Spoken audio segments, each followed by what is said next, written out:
자, 청년들이여 시대를 분별하라. 이제 세 번째 시간입니다. 위기의 시대입니다. 지금은. 왜냐하면 이를 휴식법이 지금 의무화하려는 나라들이 이제 점점 더 많이 생기고 있습니다. 그것이 언제 우리나라가 될지는 모르겠지만 지금 각처에서 그러한 일들이 일어나고 있습니다. 그래서 지금은 우리에게 위기의 시대입니다. 자, 계속해서 마태복음 24장 4절로 8절 예수님께서는 그들에게 대답하여 이르시되 아무도 너희를 속이지 못하도록 하라. 많은 사람이 내 이름으로 와서 내가 그리스도라 하며 많은 사람을 속이리라. 또 너희가 전쟁과 전쟁의 소문을 들을 터이나 주의하여 불안해하지 말라. 이 모든 일들이 반드시 일어나야 하되 아직 끝은 아니니라. 민족이 민족을 왕국이 왕국을 대적하여 일어나고 곳곳에 기근과 역병과 지진이 있으리니 이 모든 것은 고통의 시작이니라. 이렇게 말씀하셨습니다. 그래서 이번 세 번째 시대를 분별하라 위기의 상황에서는 많은 사람이 내 이름으로 와서 내가 그리스도라 하며 많은 사람을 속이는 이러한 일들이 지금 일어나고 있는 것을 한번 볼 터인데 가장 기만 중에 기만이죠. 예수님이 아닌데 예수님이라고 자신을 하나님이라고 말하면서 하나님의 법을 변개하고 있는 이러한 일에 우리가 속지 않아야 되는데 세상은 속아 들어가는 사람이 너무나 많다는 것입니다. 한번 보겠습니다. 계시록 13장 3절로 4절에는 첫 번째 짐승 교황권이 또 내가 보니 그의 머리들 가운데 하나가 상처를 입어 죽게 된 것 같았는데 죽게 되었죠. 1798년에 종교적인 권력은 가지고 있었지만 세상을 통제하는 정치적인 생명은 잃어버렸어요. 그런데 그 치명적인 상처가 나오며 온 세상이 놀라며 그 짐승을 따르더라. 이 첫 번째 짐승 바로 로마 교황권이죠. 그들이 그 짐승에게 권능을 준 용에게 경배하고 또 그 짐승에게 경배하여 이르되 누가 이 짐승과 같으냐 누가 능히 그와 전쟁을 하겠느냐 하더라. 이 첫 번째 짐승 교황권에게 누가 권능을 줬다고 얘기해요? 용이 주었다고 얘기해요. 그 용은 사탄, 옛배, 그 마귀죠. 그 사탄이 이 교황권 짐승에게 권능을 주고 교황권에게 경배하는 것을 그 누구에게 경배하는 거라고요? 용인 사탄에게 경배하는 것이라고 계시록 13장은 분명하게 말하고 있습니다. 목사 보험교육자 보낸 정은 118쪽에는 말세 위기가 우리에게 임하였는데 우리는 우리의 사업을 통하여 백성들에게 그들이 처한 위험에 대해 경고해야 한다. 파수꾼이 해야 할 역할은 경고죠. 예언이 계시하는 엄숙한 장면들을 건드리지도 않고 지나쳐서는 안 된다. 그것이 우리 가족 안에서도 마찬가지입니다. 아이들에게도 이 지금 임박한 위기의 상황을 가르쳐야 돼요. 그게 부모의 의무입니다. 예언이 계시하는 엄숙한 장면들을 건드리지도 않고 지나쳐서는 안 된다. 만일 우리 백성이 절반이라도 깨어있다면 만일 그들이 요한계시록에 묘사된 사건들의 임박함을 깨닫기만 한다면 우리 교회 안에는 신앙 부흥이 일어나 더욱 많은 사람들이 기별을 믿게 될 것이다. 우리에게는 허비할 시간이 전혀 없다. 하나님께서는 우리가 해결할 자들인 것처럼 영혼들을 돌봐야 한다는 것을 상기시키신다. 지금 계시록에 묘사된 이 사건들이 지금 임박함을 우리가 깨닫기만 한다면 우리 교회 안에는 신앙 부흥이 일어나서 많은 사람들이 기별을 믿게 될 것이라고 얘기하고 있습니다. 그래서 우리는 지금 이 일을 할 수 있도록 우리를 준비시켜 달라고 하나님께 기도해야 되는 하나님의 남은 무리 백성이라는 것입니다. 자, 마지막 시대 최초로 첫 미국인 교황 선출 이후에 미국의 정치는 이제 양이 아니라 용의 목소리를 내며 예언이 급물살을 타면서 지금 성취되고 있는 것을 보여주고 있습니다. 하이라이트가 마지막 제가 네 번째 시간에 그것을 보여드릴 텐데 오늘은 교황권의 움직임과 또 1월 법령이 지금 각 곳에서 세워지는 것을 보여드리고자 합니다. 자, 이름에는 어떤 의미가 담겨 있는가? 교황이 레오 14세라는 이름을 선택한 이유를 보면 여기 보면 나와 있습니다. 레오 14세라는 이름은 19세기 노동자 권리의 위대한 옹호자 중 한 명인 레오 13세 교황을 기리는 의미였다는 것을 시사하는 듯한 발언을 했다. 누가요? 바티칸의 공보실장이 그렇게 말했습니다. 그래서 이 레오 13세 교황은 노동 현장이라는 회칙을 발표했었죠. 그래서 그 노동 현장에는 뭐가 있냐면 노동자와 가난한 사람들을 위해서 뭘 세워야 된다? 일요일 휴식법을 세워야 한다는 그것이 들어있습니다. 이 레오 13세 교황이 첫 번째 1월 법령을 세울 때 1888년도 그때 교황이었습니다. 그리고 레오 14세 교황은 이제 인공지능 시대에도 여전히 존재하는 남녀와 그들의 노동을 암시하고 있는데 지금 레오 14세 교황이 해칙을 발표했죠. 그래서 레오라는 이름을 선택한 것은 레오 13세 교황의 그 해칙대로 가겠다는 것입니다. 그래서 1월 법령이 첫 번째 세워지려고 했던 그 레오 13세 때 그것이 이제 마지막 레오 14세가 세울 것이라는 것을 우리에게 보여주고 있는 것입니다. 자, 이 영상은 좀 길지만 제가 좀 틀겠습니다. 좀 길어도 양해해 주시기 바랍니다. 제가 안 틀고 그냥 설명만 하고 지나가려고 했는데 그러면 여기 오신 분들한테 너무 손해일 것 같아서 일단 보시고 가시는 게 좋을 것 같아요. In the last 133 days, 22 things happened in this world that you need to see in one place. Each one of them, on its own, looks like a single news story. But laid side by side in order, they form a pattern that the Bible described long before any of them happened.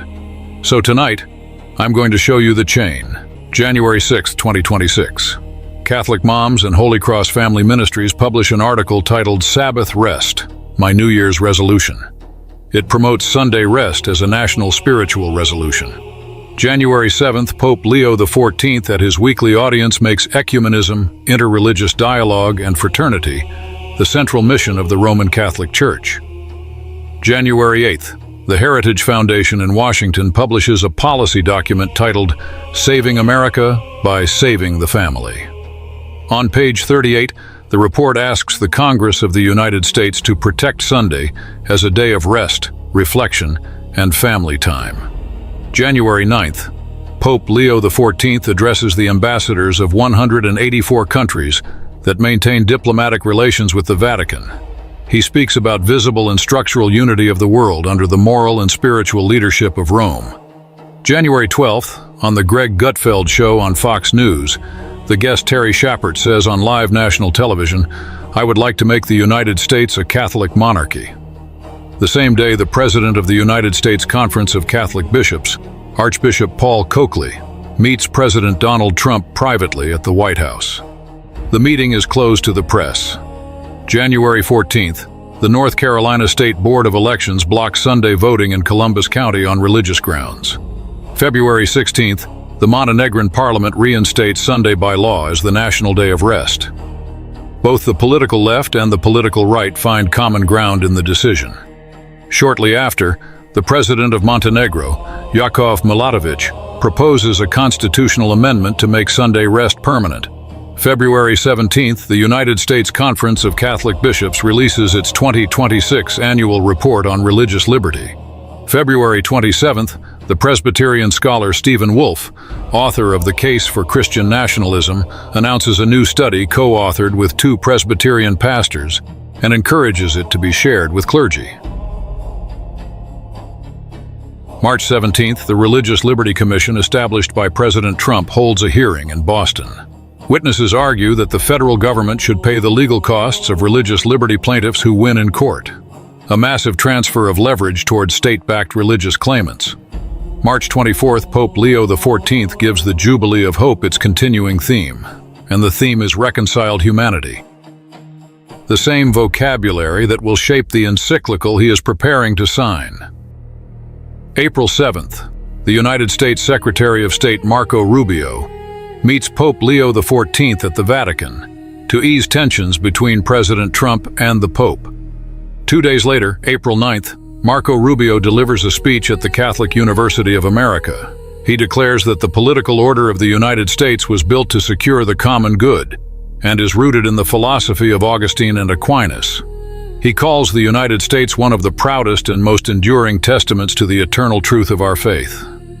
April 13th, the final hearing of the Religious Liberty Commission is held at the Museum of the Bible in Washington. The chairman of the commission, Dan Patrick, declares to the public that there is no such thing as separation of church and state in the Constitution. May 4th, President Donald Trump signs the first Jewish American Heritage Month proclamation in the history of the United States that calls on all Americans, not only Jewish Americans, to observe a national Sabbath. The dates are sundown May 15th to nightfall May 16th. This observance is named Shabbat 250, May 6th, Pope Leo XIV opens his Wednesday catechesis with a reading from the Second Vatican Council document, Lumen Gentium, paragraph 48. He says, "The Church is the universal sacrament of salvation."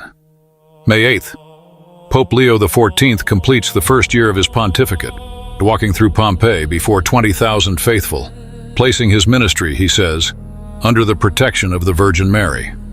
May 10th, at the Regina Caeli prayer in St. Peter's Square, the same Pope opens his address with the words, "Happy Sunday."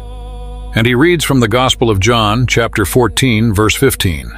The words are, "If ye love me, keep my commandments."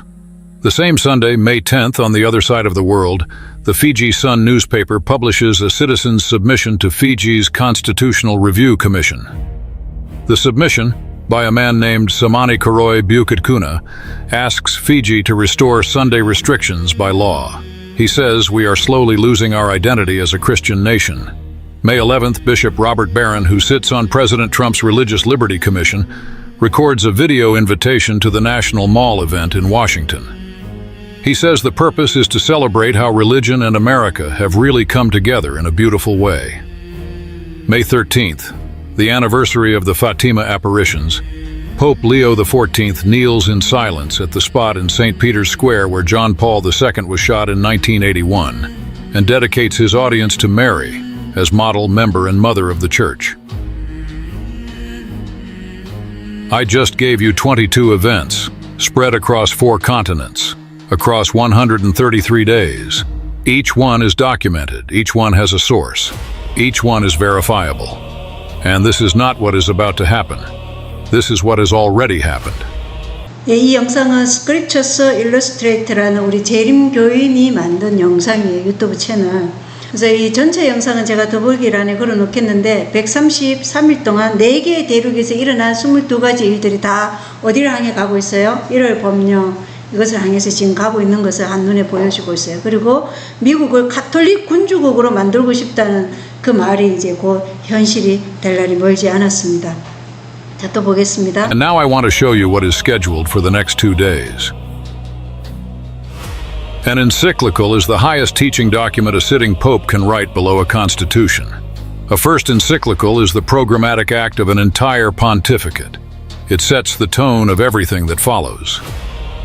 Pope Leo XIV has been working on his first encyclical since the summer of 2025. The reported title is Magnifica Humanitas, in Latin, Magnificent Humanity. The German Catholic news agency, the agency known as KNA, has reported that the signing is set for May 15, 2026. That report was carried by Aletheia, by the National Catholic Register, by Catholic Herald in the United Kingdom, by Info Vaticana in Spain, by Zeal, and by the Notre Dame Church Life Journal. The Vatican Press Office has not yet issued the official confirmation, so the date is widely reported but not yet certified.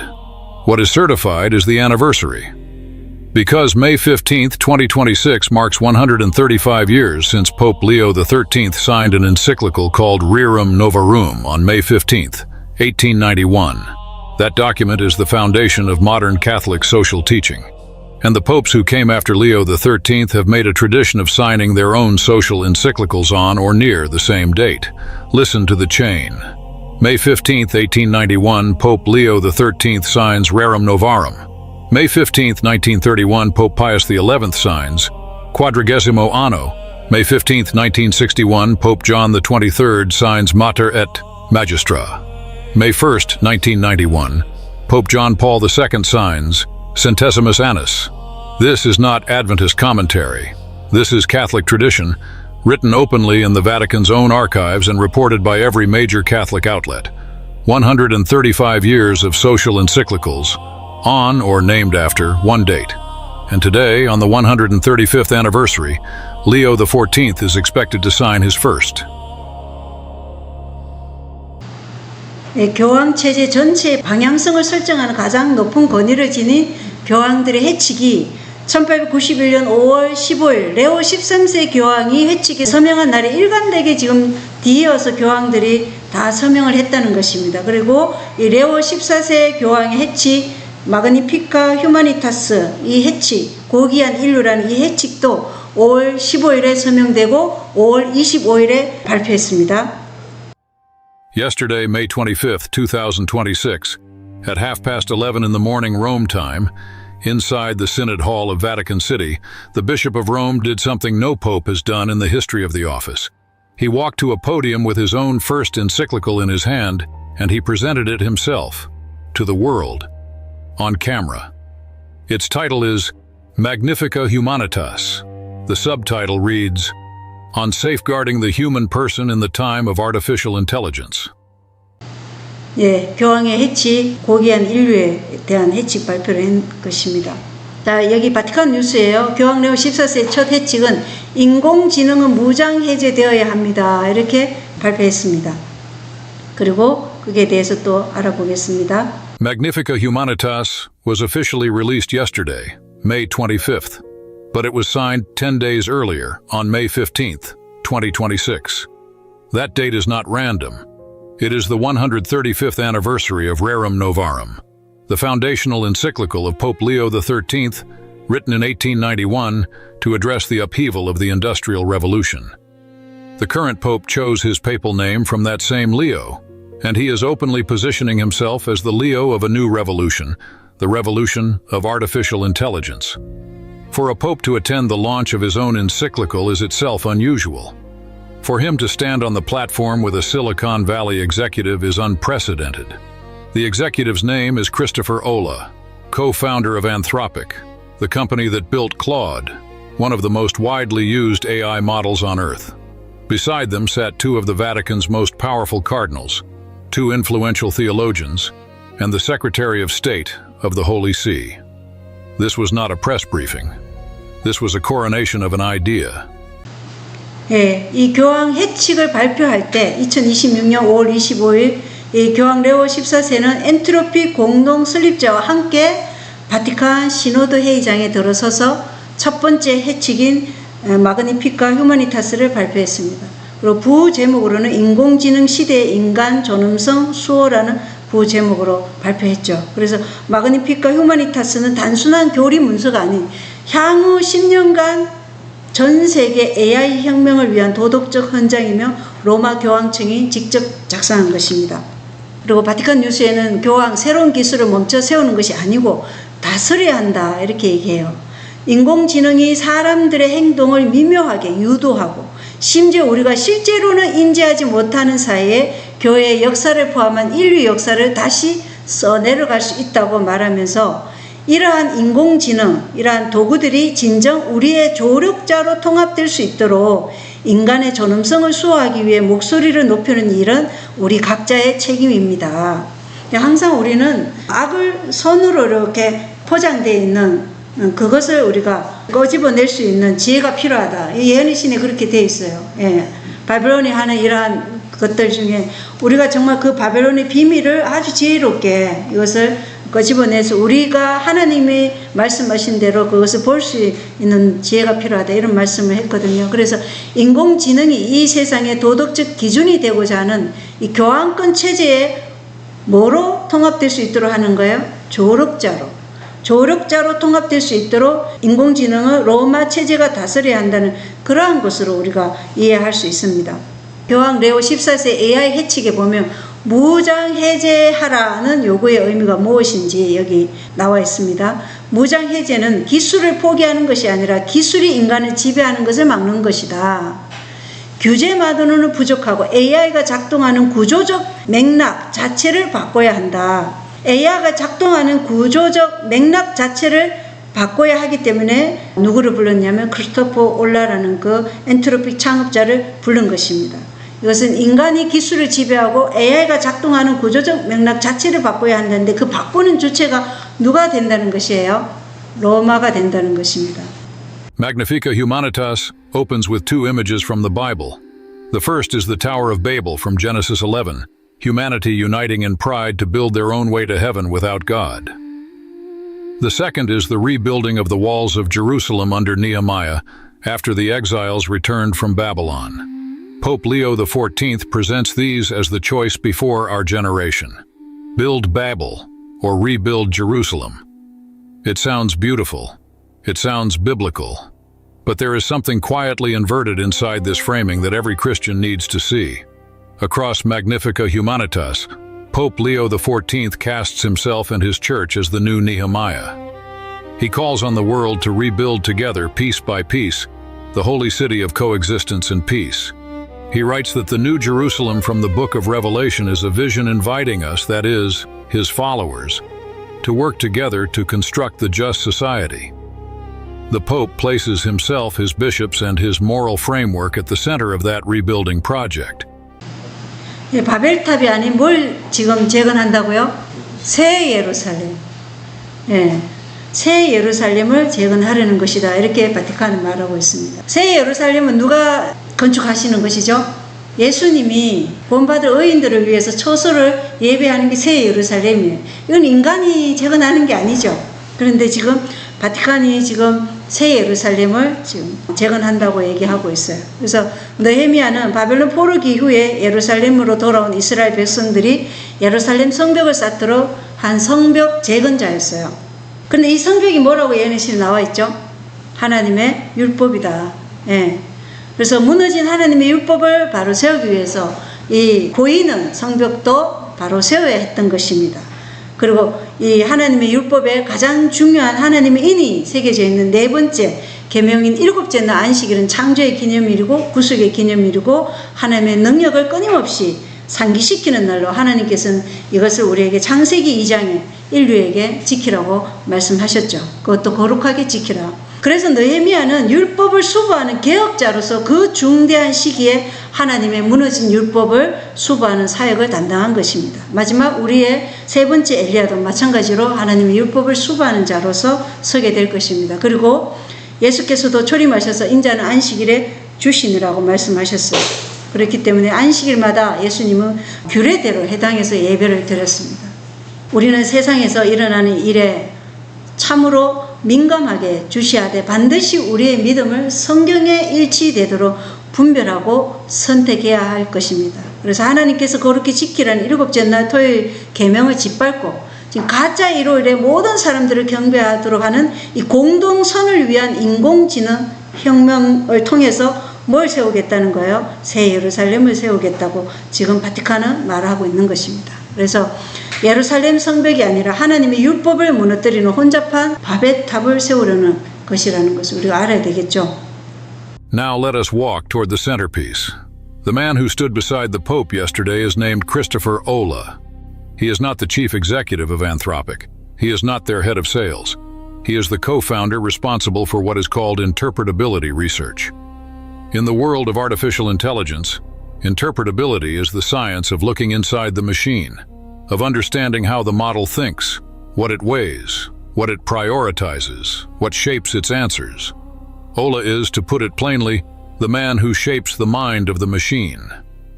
Why did the Vatican invite him specifically? Because the Vatican did not want a businessman.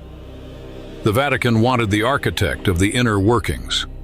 Since January, quietly, away from cameras, Olah has been hosting Christian academics and theologians at Anthropic's San Francisco headquarters in small gatherings, including theologians from Notre Dame and from Santa Clara University.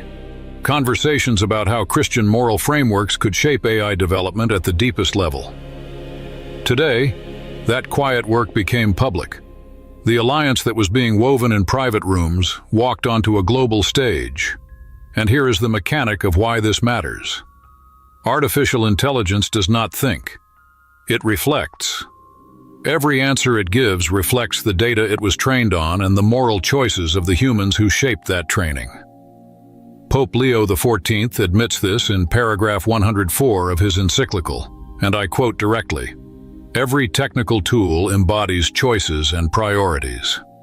So the question that follows is the only question that matters. Whose choices? Whose priorities? Yesterday, on a Vatican stage, the world was offered an answer. The choices are Rome's. 예, 여기서 중요한 것은 AI 시스템에 입력된 데이터의 모든 기술적 도구의 선택과 우선순위의 구체화를 누가 주관하는가, 그게 문제라는 것입니다. 그것은 로마이다 이렇게 얘기하고 있죠. 그래서 최종적으로 누가 도덕적 권위를 가지고 말할 것인가? 답은 로마 바티칸입니다. 그래서 우리가 뭐 법정에서도 서고 하겠지만 그렇게 섰을 때 지금 우리나라도 7월 7일부터 이렇게 법이 제정됐는데 통신법이 새롭게 제정되어서 이따 보면 보여드릴 텐데 지금 레오 13세 교황의 노동 현장 해칙에 기록된 1월 휴식법이 레오 14세 교황의 인공지능 혁명으로 지금 완성될 것인데 이 인공지능 해석 가능성이 무엇인가? 이게 인공지능 모델이 특정 결과나 예측을 도출할 때 그 내부의 작동 원리와 이유를 사람이 쉽게 이해할 수 있는지 나타내는 정도라고 말해요. 쉽게 말해서 이게 AI가 내린 판단을 사람이 납득할 수 있어서 과도한 불신을 없앤다는 것이라고 구글 검색에서 제가 물어보니까 답변을 하더라고요. 그렇다면 우리가 앞으로 AI, 뭐 지미나이 지금은 뭐 물어보면 답을 하죠. 여러분 바티칸에 대해서 아니면 이 비밀 조직에 대해서 이 AI에게 물어보세요. 잘 답변이 안 나와요. 예. 그래서 제가 이렇게 물어보면은 거기에 대한 명확한 답은 안 해주더라고요. 예. 그래서 법정에 섰을 때 우리가 성경으로 철저하게 무장하지 않으면 우리를 이 세상 사람들의 지혜 있는 사람들 우리를 곁길로 이끌어갈 것이 이러한 말씀이 대증뒤에 나와 있어요. 그래서 이러한 것들이 우리가 정말 법정에 섰을 때 우리가 성경적으로 분명하게 답해야지만이 왜냐 거기서 우리가 우물쭈물하고 답변을 제대로 못하면 이 하나님의 말씀이 능력이잖아요. 근데 그 능력의 말씀을 우리가 답변해야 돼. 그래서 마태복음 4장에 예수님이 시험 받았을 때 3가지 시험을 받았을 때 그때 이 마귀가 그런 게 뭐였냐면 체면술이었어요. 그리고 아담과 하와도 체면술에 넘어갔다 그랬죠.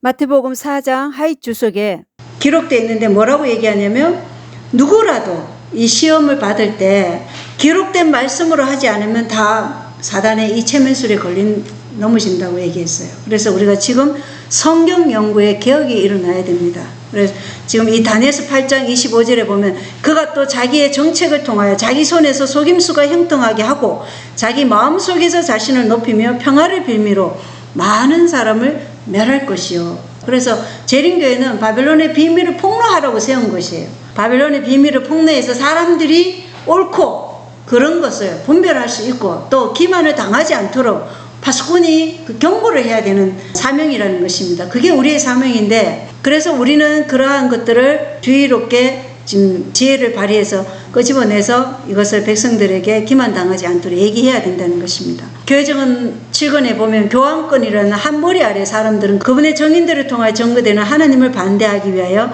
연합할 것이다. 지금 세상이 지금 교황권이라는 한 머리 아래 지금 연합하고 있습니다. 그래서 이 작은 뿌린 즉 그리스도인 이 교황권 체제는 기만으로 사람들을 속이고 기만 중에 최고의 기만이라고 사실 저는 생각하고 있습니다. 왜냐하면 인간을 하나님보다 높이며 평화를 말하지만 교황권 체제가 가르치는 이 거짓된 오류에는 하나님의 율법을 무너지게 하고 율법을 사람들로 하여금 배반하게 해서 사람들을 곁길로 인도하기 때문에 그렇습니다. 자, 원고에 있는 글을 읽어드리겠습니다. 우리는 철이 진흙과 혼합되어 있던 우상의 발이 하나님의 거룩한 역사를 나타내는 시대까지 이르러 왔다. 이미 이르러 왔어요.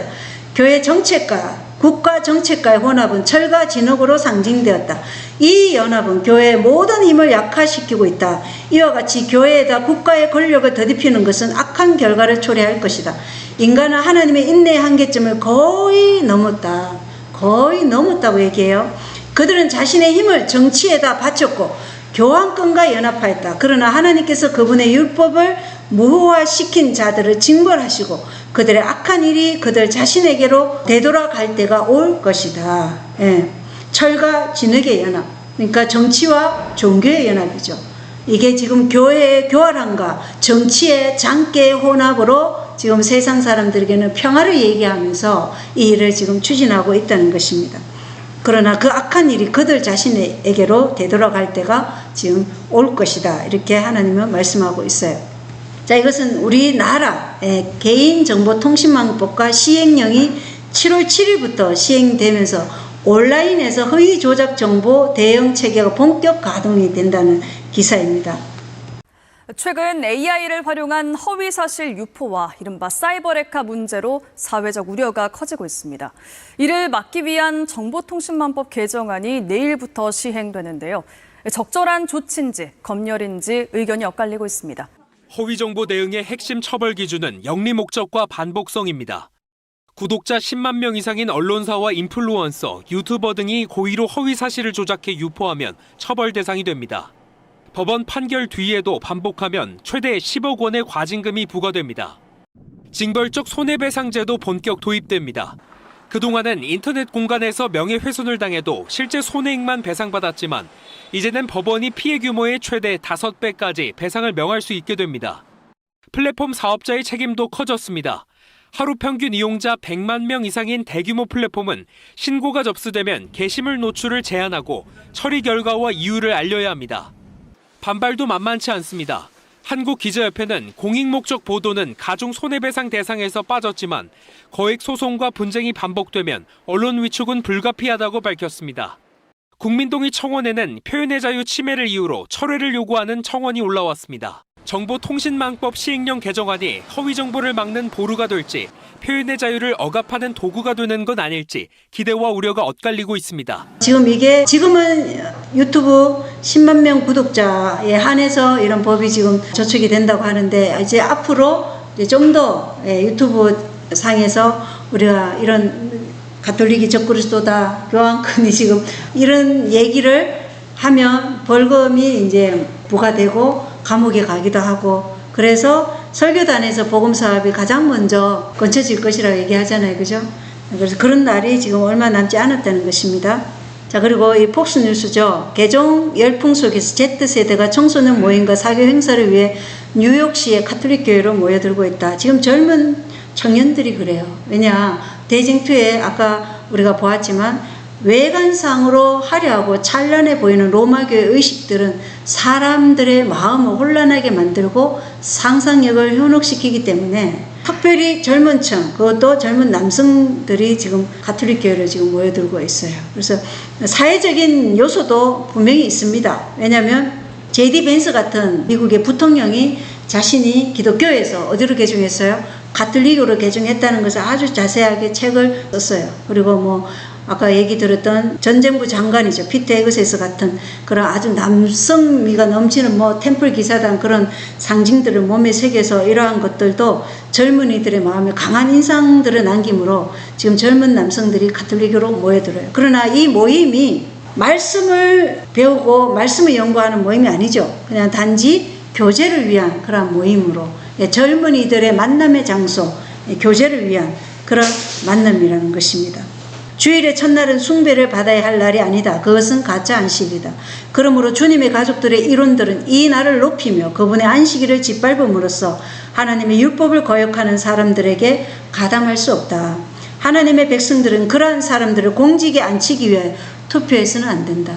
우리가 사람들에게 투표하는 거 굉장히 우리가 주의해야 됩니다. 만약에 우리가 투표한 사람들이 이러한 하나님의 율법을 거역하고 그것을 정치에서 행사하면 하나님께서는 그들이 공직에 있으면서 범하게 되는 죄에 참여하는 자들이 우리가 된다고 얘기해요. 그래서 투표 함부로 하면 안 된다는 것입니다. 그리고 우리는 정치에 좌파나 우파나 참여하지 말라고 분명히 얘기하죠. 그냥 우리는 정치에 대해서는 관찰만 하되 이것이 예언의 말씀과 어떻게 지금 이루어져 가고 있는지 그걸 살피라는 것이지, 좌파나 우파에 참여해가지고 나는 우파이기 때문에 좌파를 미워하고 이러한 것을 하지 말라고 그랬어요. 왜냐? 그렇게 되면 반드시 내가 우파에 속하면 좌파 사람들을 미워하게 돼 있어요. 그러면 내 이웃을 내 몸같이 사랑할 수 없게 되는 것은 당연하겠죠. 예. 자, 바티칸 뉴스에는 교황 레오 종교의 자유 정진에 기여한 공로로 자유의 메달을 수상할 예정이었어요. 3월 17일 기사였습니다. 이 종교 자유 정진이 무엇에 대한 종교 자유 정진인가? 종교관 및 에큐메니칼 대화를 교황직의 핵심 우선순위로 삼아 유대교, 이슬람교, 기독교 및 기타 종교 공동체의 지도자들과 교류하며 상호 존중과 평화로운 공존을 정진해 왔다는 것입니다. 그러니까 이 가톨릭이 뭘 했다는 거예요? 종교 통합 운동을 지금 계속해서 이끌어 왔다는 것에 대한 공로로 자유의 메달을 수상한다는 것입니다. 그리고 7월 4일이 미국 건국 250주년인데 7월 3일 교황에게 에큐메니칼 종교 통합에 기여한 공로로 자유 메달을 사실은 수상했습니다. 그래서 우리는 생각해야 돼요. 교황권 체제는 이 무수한 기독교인들을 오는 극장이나 콜로세움에서 지금 고문하고 압제하고 죽음에 이르게 했는데, 그러한 바티칸 체제의 최고 수장인 교황에게 자유의 메달, 종교의 자유 정진에 기여한 공로로 자유의 메달을 수상한다는 것은, 이것도 미국에서 이런 일이 일어난다는 것은 우리에게 예언의 이 성취가 너무나 임박하다는 것을 말해주고 있어요. 그래서 계시록 13장 3절에 내가 보니 그의 머리들 가운데 하나가 상처를 입어 죽게 된 것 같았는데 이제 그의 치명적인 상처가 나음에 온 세상이 놀라며 그 짐승을 따르더라. 이 말씀이 지금 우리에게 직접적으로 성취되고 있는 것을 보여주고 있어요. 그래서 열불 열왕이 교황권에게 권능과 힘을 넘겨준다는 계시록 17장 13절의 성취가 가까이 이르렀고, 1929년 라테란 조약으로 상처가 낫기 시작했고, 이제 완전히 상처가 낫게 되는 것은 미국이 가톨릭의 권위의 표현 1월 휴식법을 만들게 될 때, 그때 완전한 상처가 치유될 것입니다. 그래서 가톨릭 중심의 종교 통합의 결과가 드러나고 있는데, 이 가톨릭은 1260년간의 암흑시대 종교의 자유와 양심의 자유를 전혀 부여하지 않았습니다. 그들에게 맹목적으로 복종하는 자들에게만 조건부 자유를 주었지 양심의 선택을 전혀 주지 않았습니다. 그리고 지금 이 영상은 교황이 자유의 메달을 수상하는 것입니다.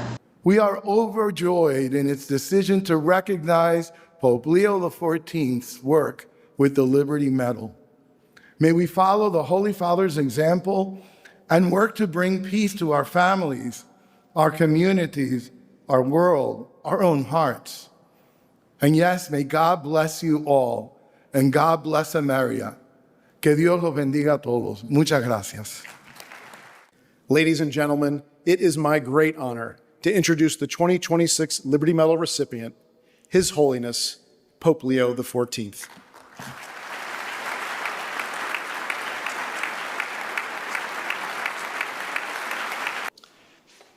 Dear friends, I am honored to accept the Liberty Medal of the National Constitution Center in this year that marks the 250th anniversary of the founding of the United States of America with the signing of the Declaration of Independence on July 4th, 1776.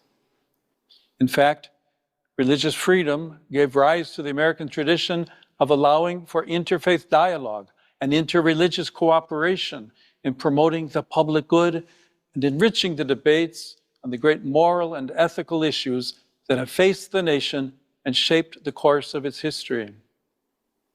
It is my hope that this tradition will continue to bear fruit in a public discourse marked by moderation, respect for the views of others, and an ongoing effort to find common ground in promoting the cause of peace and reconciliation at home and abroad. The forebearers of this country, men and women of diverse backgrounds, religions, and languages, were able to find that common ground and the strength necessary to pursue a better future. I commend all of you, as well as the future of the nation, to the one who is himself the source of true freedom and lasting peace, the one whose very name is peace. May God bless America. Thank you. Your Holiness, thank you for those inspiring words. On behalf of the National Constitution Center, our Board of Trustees, and everyone gathered here on Independence Mall and watching around the world, congratulations on receiving the 2026 Liberty Medal.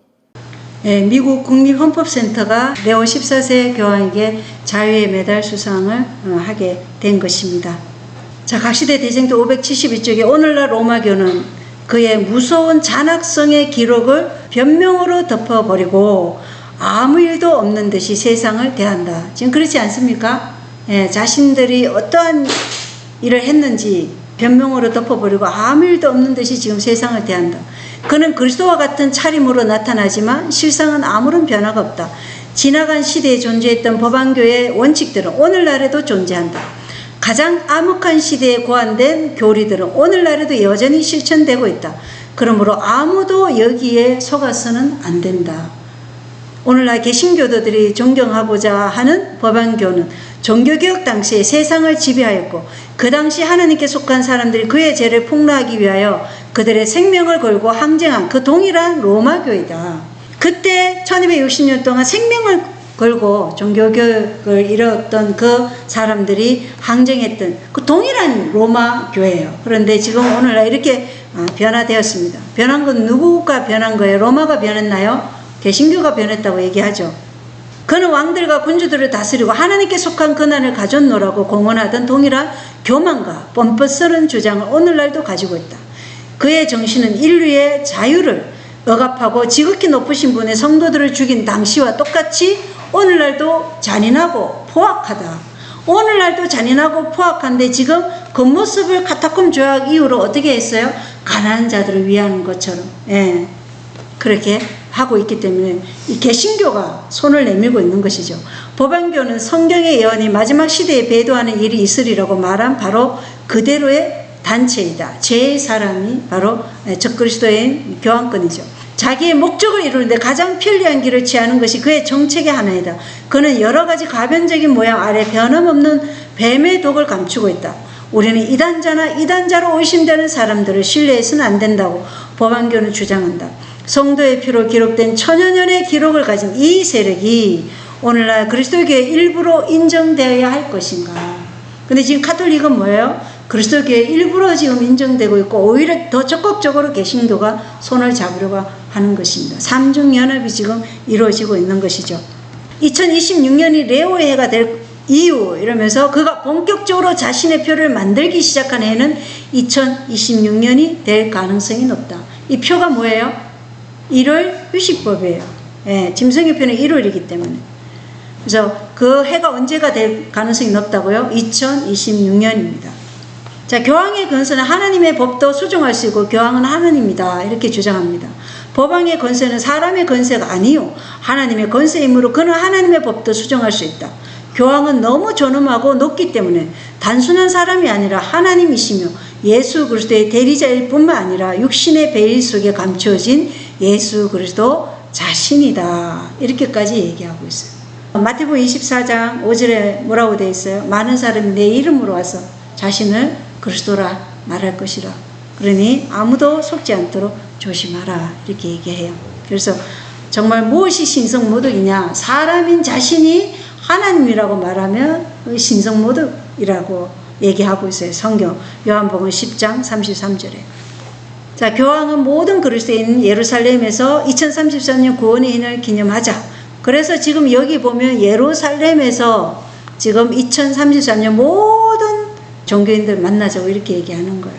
그래서 지금 인공지능 혁명이 새 예루살렘을 재건하는 것이라고 우리가 영상에서 보았는데 새 예루살렘을 지금 예수께서 지금 하늘 성소에서 지금 중건하고 계시는데 그 일을 지금 사람들의 시선을 그 하늘 성소를 바라보지 못하고 이 땅에 이스라엘을 바라보게 해서 이스라엘에서 제3성전을 세워서 거기에서 새 예루살렘을 세우려고 하는 것인지 참 우리에게 많은 혼란이 와요. 아까 우리 집사님이 재림교회 안에서도 이 사람 얘기 다르고 저 사람 얘기 다르서 혼란이 온다고 얘기했죠. 지금 이 바티칸에서 얘기하는 것도 굉장히 혼란을 주는 것이죠. 성경과 반대되면서 성경을 인용하면서 얘기를 하고 있기 때문에 그렇습니다. 그래서 우리는 참 마지막 기만의 시대, 재난의 시대, 위기의 시대 지금 살아가고 있습니다. 그리고 교황청이 아무리 2033년 구원의 희년이 온다 그래도 구원의 희년은 예수님 재림 때 이 지구가 창세기 1장 2절로 돌아가는 것을 희년이라고 그래요. 이 땅이 그때 깊고 흑암이 가득하고 아무것도 없는 그런 상태로 지금 이 땅은 희년을 맞이할 것입니다. 그래서 우리는 6일 동안 일하고 7일째 안식 일을 한 것처럼 6년 일하고 7년째는 안식년을 했죠. 그리고 그 안식년이 7번 지난 다음 해인 50년째가 희년이라고 얘기해요. 그래서 희년은 모든 것을 다 주인에게 돌아가는 해인데 지금 교황권은 2033년이 구원의 해라고 말하는데 교황권이 이 땅에서 계속적으로 통치하는 무천년설의 시작이 구원의 해라고 말하는지 시간이 지나면 알 수 있겠죠. 자, 그런데 이제 독일을 한번 보겠습니다. 독일 법원은 안식의 날 의무화를 지정한 유럽 최초의 나라입니다. 독일 최고 법원이 휴일을 엄격히 시행하고 일요일 쇼핑을 금지했어요. 그래서 우리가 매매가 안 되는 이 일이 먼저 1월부터, 그리고 자동차도 1월부터 운행하지 못하게 할 것입니다. 그래서 이 독일 헌법재판소는 일요일을 휴식과 영적 고향의 날로 규정한 독일 헌법 조항에 근거하여 독일 가톨릭 교회와 개신교 교회가 제기한 소송을 받아들였어요. 그리고 노동조합들은 일요일을 전국적인 휴일로 지정하기 위한 교회들의 캠페인에 동참했습니다. 그래서 교회의 노동조합들이 함께 이 캠페인에 동참해서 독일이 2009년 12월에 유럽 최초로 안식일 휴일을 법제화했습니다. 그리고 독일 대통령은 2024년 5월 30일 가톨릭의 날에서 교회의 역할 축소에 대해 유감을 표명했어요. 그래서 이 독일 사회에서 교회, 어떤 교회냐? 가톨릭 체제가 가톨릭 교회의 역할과 위상이 지금 독일 안에서 약화되고 있다. 이걸 개탄했다. 이렇게 얘기하고 있습니다. 그래서 지금 헌신적인 가톨릭 신자들은 자유의 뿌리를 둔 우리 민주사회의 가장 견고한 기둥 중 하나라고 얘기하면서 지금 가톨릭을 높이고 있는 것이죠. 세상이 어디로 향해 가고 있는지 이해하는 것은 우리에게 굉장히 중요하죠. 왜냐하면 이것이 우리에게 마지막을 알려주는 그러한 시금석은 안식일이지만 마지막을 알려주는 표적이 되기 때문에 그렇습니다. 자, 이것은 우리 재림교회 웹사이트입니다. 로마 가톨릭교회 주일 휴식의 법적 보호 필요성을 재차 강조했습니다. 독일어 뉴스 매체인 지터 티롤 뉴스는 2026년 7월 8일 일요일은 가족을 위한 휴식의 날이어야 한다라는 제목의 기사를 게재하여 가톨릭 노동자 협회가 가정생활 노동자의 권리, 건강 및 사회적 관계를 위해 일요일을 법적으로 보호되는 휴식의 날로 유지해야 한다고 주장하는 내용을 보도했다. 수세기 동안 로마 가톨릭 교회는 일요일을 성찬 예배를 드리는 날일 뿐만 아니라 사회에서 봉사하는 공익의 날로 장려해왔다. 오늘날 일요일 휴식법에 대한 주장은 인도주의적 관점에서 제시되지만 그 주된 목적은 여전히 동일하다. 즉 민법을 통해 일요일을 보존하고 보호하는 것이다. 정부가 입법을 통해 일요일을 보호하도록 촉구하는 모든 움직임은 시민당국이 일요일을 공동의 안식일로 인정하고 보호해야 한다는 로마의 오랜 비전을 반영한다. 의회에서 입법화하면 나라의 법을 어겼기 때문에 형벌을 받는 거예요. 형법으로. 그래서 감옥에도 갈 수 있고 또 징계도 받을 수 있는 거예요. 근데 이러한 움직임이 지금 독일에서 일어나고 있어요. 지금 독일이 군사적인 그런 훈련도 지금 2027년까지 모든 장비나 군사력도 증강해서 준비를 하고 있어요. 전쟁을 위해서. 그런데 지금 일요일 휴식법에 대한 것도 독일이 굉장히 앞서고 있어요. 유럽 전체에서. 그래서 독일이 나아가면 유럽 전역을 움직이게 할 것입니다. 그래서 우리는 지금 시간의 흐름 속에서 우리가 어디에 서 있는지 알아야 합니다. 그리고 독일뿐만 아닙니다. 여기는 그리스예요. 그리스 상업 노동자들이 일요일 휴식권과 업종별 단체 협약 체계를 요구하며 7월 19일, 2026년이에요. 2026년 올해 7월 19일 전국적인 강경 파업을 벌였습니다. 누가요? 그리스 전역에 수천 명에 달하는 상업 노동자들이 일요일에 휴식을 해야 된다고 강력하고 투쟁적인 파업 메시지를 전달했는데 가렵뼈분 기별 142쪽에 보면 노동조합들은 이 지상에 창세 이래로 없었던 환난의 때를 몰고 올 매개물 중에 하나이다. 지금 노동조합과 지금 아까 독일도 노동조합이 개신교와 같이 협력했다 그랬죠. 근데 지금 그리스도 마찬가지예요. 그래서 이 예언의 신에 있는 말씀대로 그대로 지금 이루어지고 있다는 것입니다. 노동조합들은 이 지상에 창세 이래로 없었던 환난의 때를 몰고 올 매개물 중에 하나이다. 하나님의 백성들이 해야 할 일은 저들에게 현혹시키는 세력으로 임할 장래의 사건들을 위하여 준비하는 일이다. 우리는 하나님의 백성들을 현혹시키는 이러한 세력으로 임할 장래의 사건들을 위해 우리가 준비하는 일이 우리가 해야 할 일이라고 분명하게 말씀하고 있어요. 이 세상에는 굉장히 거대한 독점 사업체들이 형성될 것이다. 사람들은 서로 자신들을 원수의 우리에 가두어 놓을 조합 단위로 결속할 것이다. 소수의 사람들이 특정의 사업 계통을 통해서 벌 수 있는 모든 재물을 걸고 모으기 위하여 연합할 것이다. 예, 그래서 엘리트들이 많은 것을 독점하기 위해서 연합하고 나머지는 이제 가난한 계층으로 전락되는 것이죠. 그래서 여기 보면 피할기를 준비한 말씀을 읽어보면 노동조합과 세상의 연맹들은 한정이다. 형제들이여 그런 조직에 가담하지 말고 그것들을 멀리하라. 그러한 조직체들과 아무런 상관도 하지 말 것이다.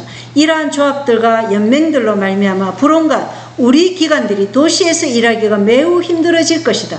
내가 전하는 경고는 도시들을 떠나라는 것이다. 도시 안에 우리 위생병원을 짓지 말라. 예. 도시 안에 짓지 말아야 되는데 지금 더 크게 지금 정축하고 있죠. 예. 그것도 많은 빚을 지금 지면서까지. 우리 신자들이 도시를 떠나 작은 토지를 매입하여 저들 자신과 저희 자녀들을 위한 가정을 마련하도록 신자들을 교육하라. 교육하라고 얘기했어요. 근데 지금 정반대로 교육하는 사람들을 극단이다, 강신주의다, 시기파다 이렇게 매도하는 거죠. 독일, 그리스, 이제 우간다입니다. 아프리카. 우간다가 전국 청소의 날 행사를 개최 예정인데 그 개최하는 날이 언제냐? 토요일입니다. 그러니까 우간다에 있는 재림교인들이 지금 정부에다가 지금 이걸 철회해 달라고 이제 얘기한 것이죠. 언제부터? 7월 달부터 매달 마지막 토요일 오전 7시부터 10시까지 하루 종일 아니에요. 딱 토요일 오전 7시부터 10시까지를 전국 청소의 날로 지정하여 3시간 동안 청소를 실시한다. 이 시간 동안 우간다 국민들은 집, 동네, 시장, 학교, 의료시설, 종교시설, 도로, 배수로 및 기타 공공장소를 청소할 것으로 예상된다. 예, 이거 빠지면 안 돼요. 이렇게 지금 우간다에서 얘기하고 있어요. 그래서 이게 지금 이 공공의 이익을 위해서, 공동선을 위해서 하는 거예요. 1월 법령은 항상 그렇게 세워질 것입니다.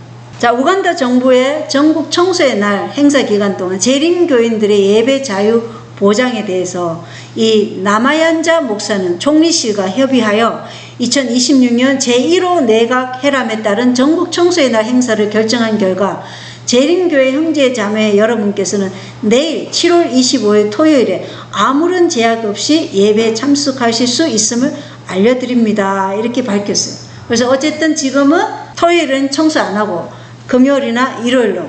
그런데 또 영상 한번 보겠습니다.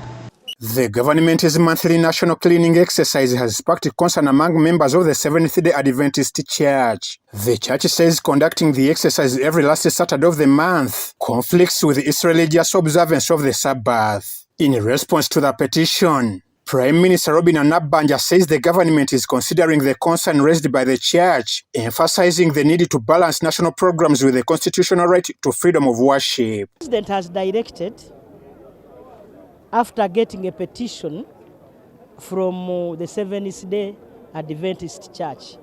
In fact, he called them Bachwanga. And he has directed that we can give them an amnesty because of their religion. But they also need to participate either on Saturday or Sunday. We shall get the actual day. The national cleaning exercise is part of the government's efforts to promote cleanliness, proper waste management, and a healthy environment across the country. The exercise brings together communities, local authorities, and other stakeholders to clean public spaces and address poor sanitation. He has directed that I meet them and their leadership.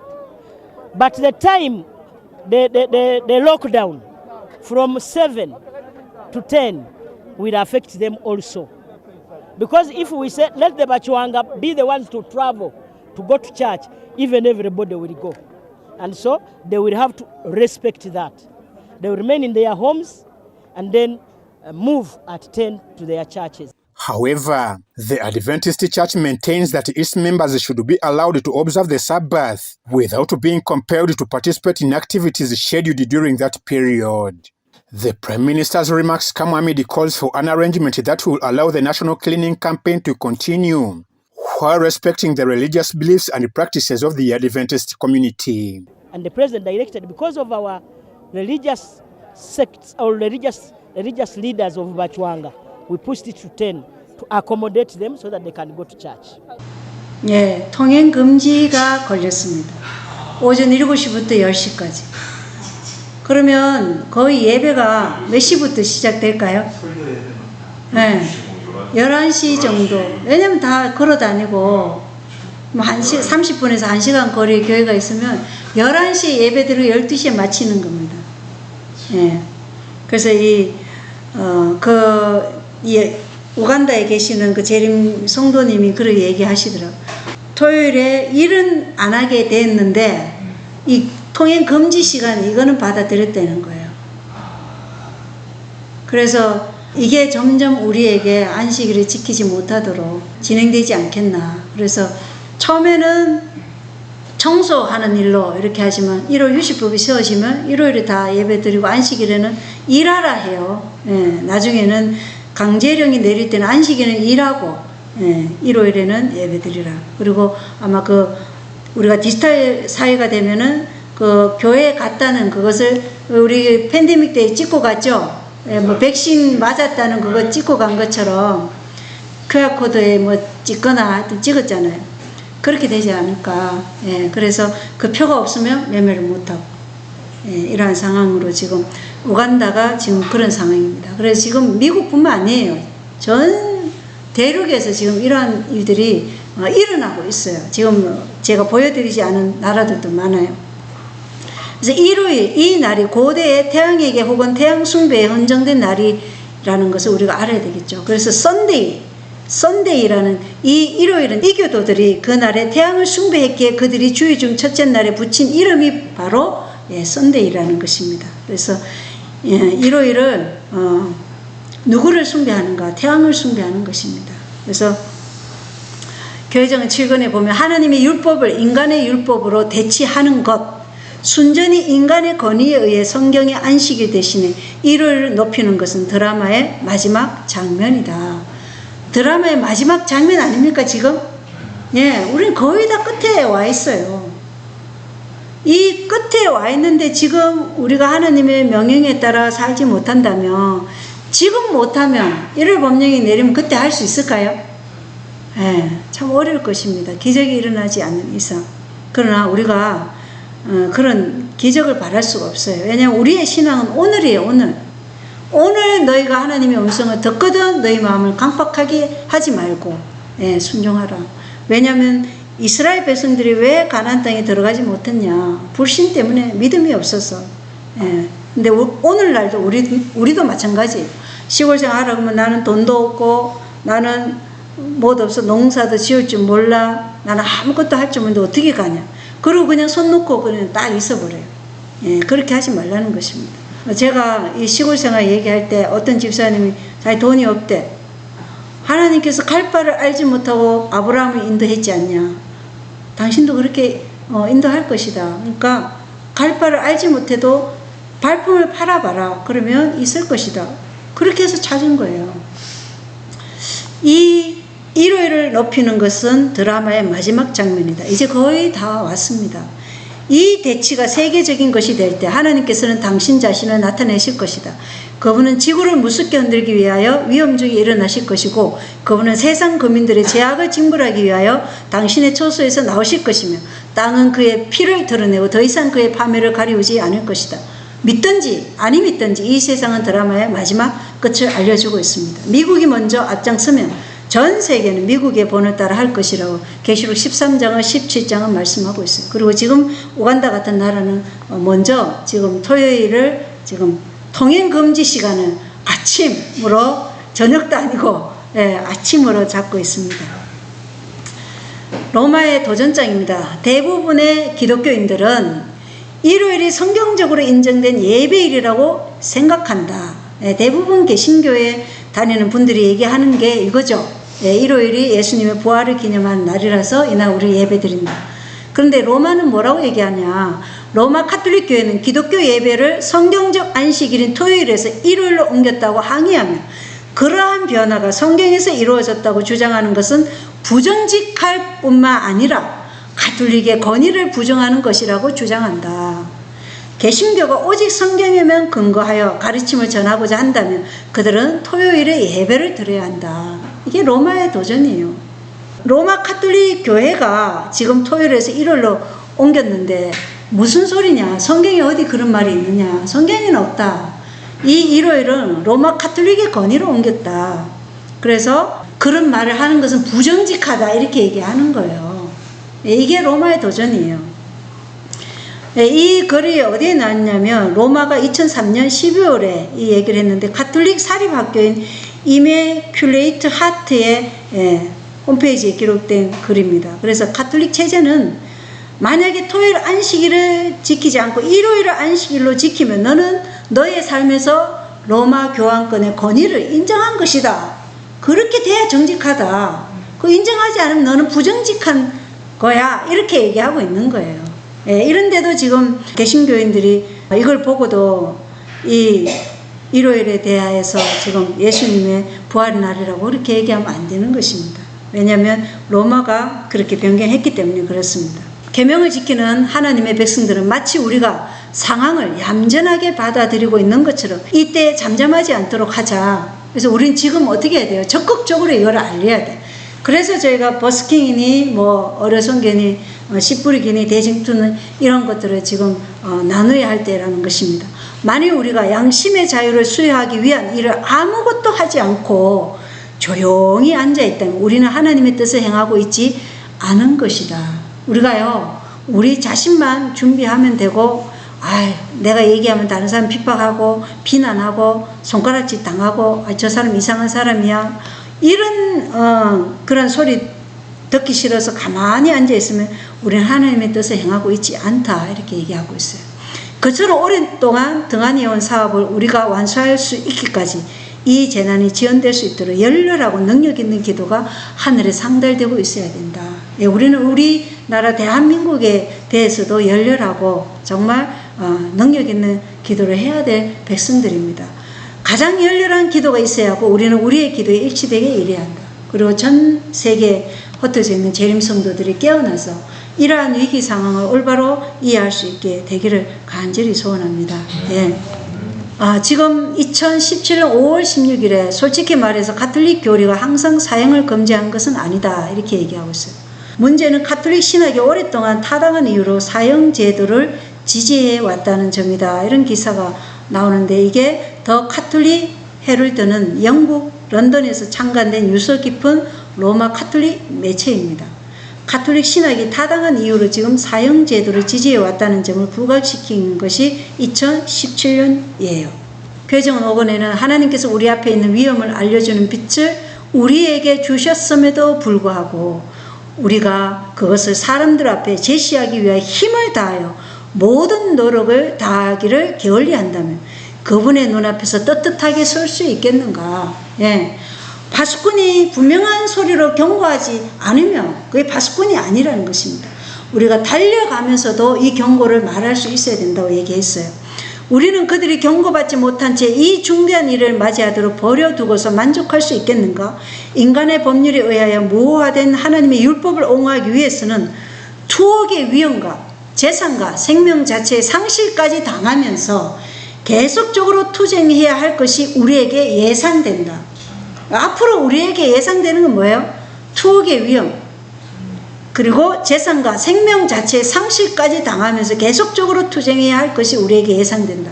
이와 같은 상황에서 세상의 정책은 평화와 조화를 위하여 국가의 법률과의 외관상 일치를 강요할 것이다.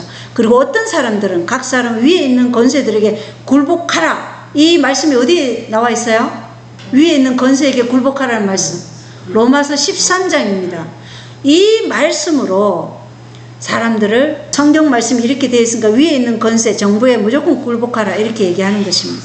권세는 다 하나님의 정하신 바라는 이 로마서 13장 1절의 성경절을 인용하여 그런 길을 강요하기까지 할 것이다. 분명하게 나오고 있죠. 그래서 우리가 지금 잠잠하게 이 투옥의 위험과 재산과 생명 자체의 상실까지 당하기를 거절하면서 조용하게 있잖아요. 그럼 우리는 이 실천되지 않은 우리의 신앙은 진리의 능력을 상실해 버린다고 했어요. 우리는 짐승의 표로 갈 것입니다. 그리고 마지막 날 사건들에 보면 우리가 멸망당할 때 그 모습을 보면 어떤 사람이 그런 얘기를 해요. 나는 이렇게 멸망이 빨리 올 줄 몰랐다 이렇게 얘기한다고 그래요. 그랬더니 그 옆에 사람이 당신은 이것을 알고 있었다고? 근데 왜 우리한테 얘기하지 않았어? 이렇게 얘기하는 거. 그러면 우리가 얘기하지 않으면 우리도 멸망당하고 얘기 못 들은 그 사람들도 같이 멸망당한다는 것입니다. 우리가 구원받지 못한다는 것이에요. 같이 멸망당한다는 것입니다. 우리의 의무를 지금 정하니 하면 그렇다는 것이에요. 자, 가르비움 기별 2권에 나의 형제 자매들이여 그대들은 우리가 어떤 모본을 따라야 하는가 하고 묻는가. 나는 그대들에게 위대하고 선한 사람들을 가리키지 않고 세상의 구속주를 가리킨다. 우리가 참된 선교 정신을 갖고자 하면 우리는 그리스도의 사랑으로 감염되어야 한다. 그리스도의 사랑으로 감염된 사람이 참된 선교사의 정신이에요. 우리는 믿음의 주여 또 온전케 하신 이를 바라보고 그분의 성품을 연구하고 온유하고 겸손한 그분의 정신을 개발하고 그분의 발자취를 따라가야 한다. 많은 사람들은 선교 정신, 곧 선교 사업을 위한 자격은 특별한 선물 혹은 목사들과 소수의 교인들에게만 주어진 재능이며 다른 모든 사람들은 단순한 구경꾼들이라고 생각한다. 혹시 나는 설교도 할 줄 모르고 나는 특별히 은사를 받은 것도 없어서 선교는 무슨 선교야. 내 구원만 이뤄도 나는 진짜 잘하는 것이야.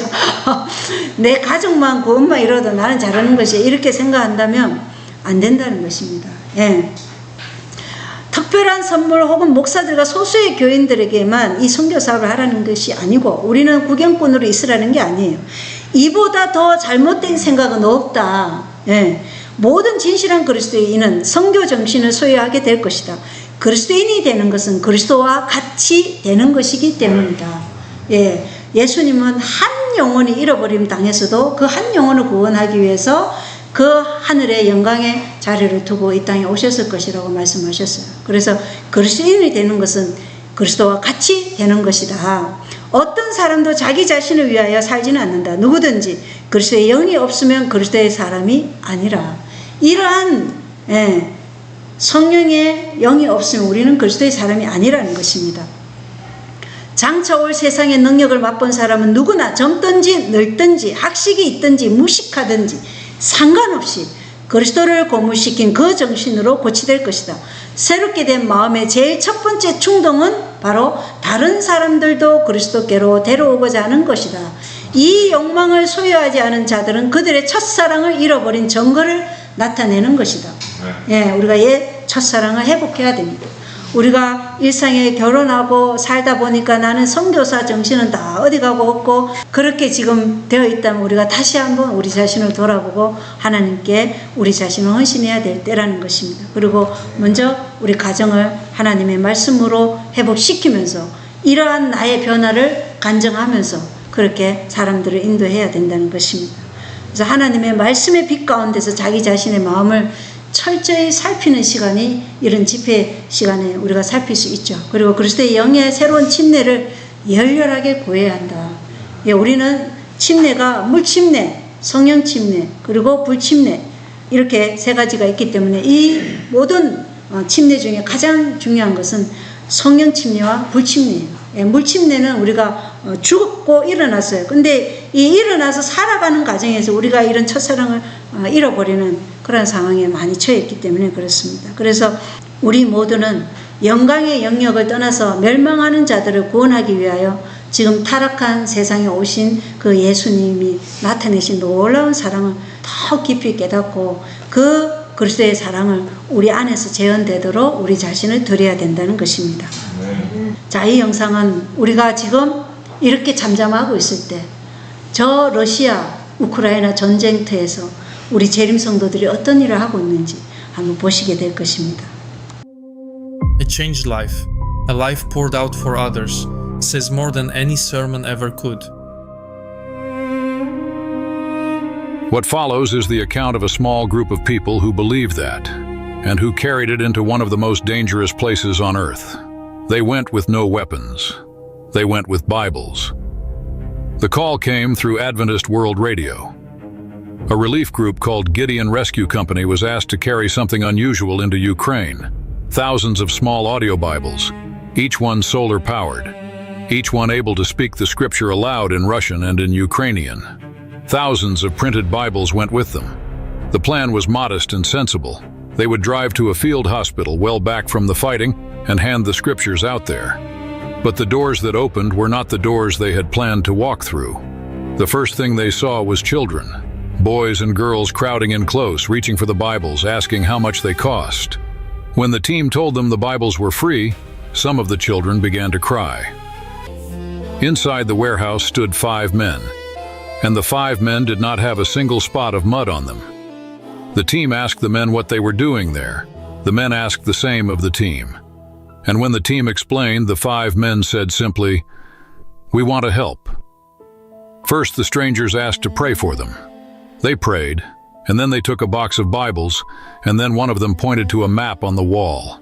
"You need to go here," he said. "There are soldiers that need what you have. You take this road." The team photographed the map, got back in the car, and drove. I believe they were angels. And what confirmed it was this was the road they told us to go down. Took a picture of it. We're singing, we're laughing, we're joking, we're thinking, man, that was crazy. And we're driving down this road for 10 minutes and we meet this group of soldiers right here. And they're just in awe. They said, "We've been watching you." They said, "How did you make it down this road?" "We just drove." They said, "That's impossible." They said, "We have this road mined." They said, "The Russians have control of the east side of this road. Did you see the Russian tanks? Did you see the Russian soldiers, the trenches?" We said, "No, we didn't see anybody." And they said, "But we were watching you with binoculars. We were watching and you were not blowing up. And no vehicle has driven on that road in months." One soldier stood there, and the missionary put a hand on his shoulder and said, "God has sent us here for you. We have a message for you." And the man dropped to his knees and began to weep. There is one line the team carried with them through all of it, a single sentence from the Apostle Paul. "If God be for us, who can be against us?" On that road, with the binoculars trained on them and the minds beneath their wheels, that sentence stopped being words on a page. And 4 days later, I'm in this town of Lehman, and he comes up to me and he grabs me on the shoulder and he just starts crying in my arms, hugging me. He said, "What did you give me?" I said, "It's a Bible, electronic Bible." And he just starts crying. He said, "How many more can I have?" He said, "That night, my entire unit was killed." He said, "I was in the trenches and the rockets and the bullets were exploding all around me." He said, "I just curled up in a ball and started crying because I knew I was going to die." And he said, "I remembered that you had given me this and you had told me that one day I will listen to this." She said he pulled it out and he pressed play and he held it up to his ear. He said, the gunfire and the rockets stopped. And he said, "I listened to it all night until the morning, and then a Ukrainian unit came in and rescued him and pulled him out." And he said, "I know this saved my life." He said, "How many more can you give me? My men need these." We need to ask them, will you drop Bibles on the Russians instead of the bombs? And the guy looked at him and was just like, "You guys are crazy. But yes, we'll drop the Bibles on the Russians." There's a picture of the drone that's headed out with 3 Bibles playing Psalms. And they flew out. Actually, before they flew this out, they only agreed to drop 9 this day, 3 in 3 different locations. And they flew actually a bomb because they're like, we have guys that are taking fire. They flew a bomb out, and watching on the drone screen, we're watching the Russians run around, and they dropped the bomb. And it misses. And we're like, oh, praise the Lord. And like, we got to try again. They went out again with another bomb, didn't go off. The little trigger mechanism didn't drop it. So they flew it back. They said, "Okay, we'll fly your Bibles." They flew the Bibles, dropped them on the Russians perfectly. The Russians picked them up, and they're listening to them. And that day, every bomb run the unit attempted failed. One bomb missed. Another would not release and had to be flown back. But the Bibles fell perfectly, down into Russian hands. 자, 지뢰가 깔려있고 언제든 죽을 수 있는 그 우크라이나와 러시아 군인들이 서로에게 총을 겨루고 있는 전쟁터 한복판에 우리 재림 성도들이 뭘 가지고 왔냐? 성경을 가지고 갔어요. 그리고 이 태양광으로 충전할 수 있는 그 라디오 있죠? 거기에 성경을 다 입력해서 그걸 들고 그걸 나눠주는 일을 하고 있는 것입니다. 예. 이것이 그들이 받은 사명이었어요. 우리의 사명은 내가 정하는 것이 아니에요.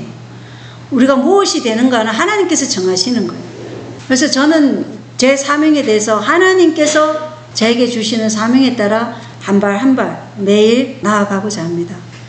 5명의 천사들이 재림교회 선교사들의 길을 인도하였고 그 선교사들은 만일 하나님이 우리를 위한다면 누가 우리를 대적하리요라는 말씀의 성취를 확인한 것입니다.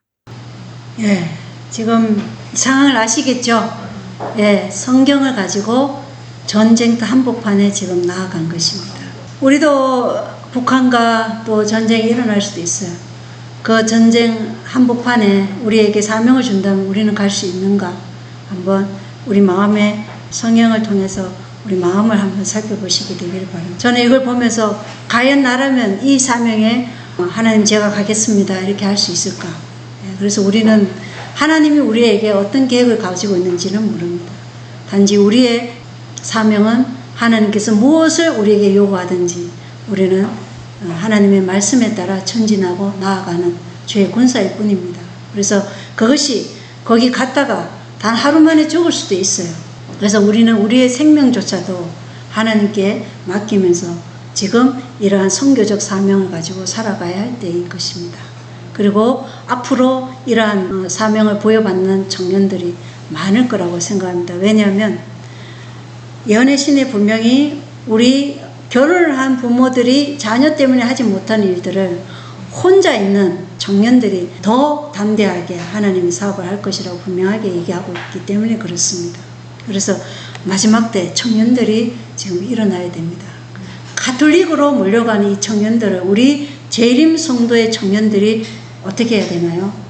예, 그들에게 이 기별을 전하고 나눠야 될 사명을 가지고 있는 것입니다. 청년에게 보낸 기별 196쪽에는 올바로 훈련된 우리 청년들로 이루어진 일꾼의 군대가 준비된다면 십자가에 못 박히시고 부활하셔서 머지않아 다시 오실 구세주에 대한 기별이 얼마나 신속히 온 세계에 전파될 것인가. 예, 어떤 사람들요? 청년들로 이루어진 일꾼의 군대가 준비된다면 우린 지금 대학을 위해서 우리가 가고 있는데 우리는 정말 예언의 신에서 대학에 더 이상 못 들어갈 때가 있다. 저는 그것이 이렇게 이럴 휴업법이 너무나 우리에게 분명하게 보여주는데도 우리는 계속해서 세상으로 가고 있어요. 그러나 이제는 우리가 지금 뭘 해야 되는지 하나님께 여쭙게 되는 시간이 되기를 바랍니다. 하나님, 내가 무엇 하기를 원하십니까? 나에게 하나님께서 주신 사명은 무엇입니까? 내가 지금 그의 나라와 그의 의를 구하면서 정말 하나님의 나라를 위해서 지금 일할 준비가 되어 있습니까? 그걸 물어야 되는 것입니다. 만약에 그런 준비가 되어 있지 않다면 우리는 말씀으로 돌아가서 그 준비를 하나님께서 해주기를 구해야 된다는 것입니다. 얼마나 빨리 고통과 슬픔과 제약에 끝인 세상의 종말이 이를 것인가? 얼마나 속히 우리 자녀들이 죄의 암연과 고통이 있는 이 세상을 소유하는 대신에 의인이 땅을 차지하며 거기 영영이 거하리로다. 그 거민은 내가 병들었 나라 하지 아니할 것이요 우는 소리와 부르짖는 소리가 그 가운데서 다시는 들리지 아니할 것이라. 한 그것을 유업으로 받게 될 것인가. 예, 유업으로 받게 될 사람이 너무나 적습니다. 100분의 1도 안 될 수도 있습니다. 왜냐하면 우리는 그리스도의 대사명을 잊어버린 채로 지금 세상에 동화되어서 살아가고 있기 때문에 그렇습니다. 마지막으로 편지와 원고 글 읽어보겠습니다. 시간이 짧으며 우리 앞에 무엇이 있는지 말하는 것은 불가능하다. 우리가 앞으로 당할 환난을 설명하기가 불가능하다고까지 예언의 신에 기록되어 있어요. 그런데 우리가 우리의 자녀들, 청년들이 대충 무장해서 되겠습니까? 전신갑주를 입으라 그랬어요. 하늘의 전신갑주. 말씀으로 무장하고 육체적으로 준비가 돼야 됩니다. 그 육체적인 준비는 자급자족 시글 생활을 통해서 준비되는 것이에요. 우리는 우리 앞에 무엇이 있는지 알지만 그것이 언제일까? 그리스도께서는 그것이 갑자기 온다고 말씀하시며 그들에게 경고하신다. 특정한 일들이 일어날 때 집에 들어가서 무엇을 가져오지 말고 최대한 빨리 산으로 가라. 우리에게 무슨 일이 닥쳐올지는 모르지만 한 가지는 확실하다. 우리는 준비해야 한다. 한 가지는 확실해요. 빨리 산으로 가라고 얘기하셨어요. 그러면서 날마다 겸손해지고 하나님께서 주시는 빛을 다른 이들에게 전하려고 노력하라. 날마다. 예, 우리의 삶에서 항상 생각해야 될 것은 우리가 그리스도와 동역자가 되는 것입니다. 그리스도와 동역자가 되지 않으면 성령을 우리에게 부어주시는 일은 없을 것입니다. 청년들이여 시대를 분별하라. 세 번째 시간, 위기의 시대입니다. 1월 휴식법 그리고 1월 의무화가 지금 전 세계적으로 각 나라에서 지금 서서히 그게 지금 이루어지고 있다는 것입니다. 이러한 위기의 때 우리가 무엇을 해야 되겠습니까? 먼저 그의 나라와 그의 의를 구하고 이제 우리가 피 묻은 하나님의 십자가 깃발 아래 모일 군사로서 준비해야 할 때인 것입니다.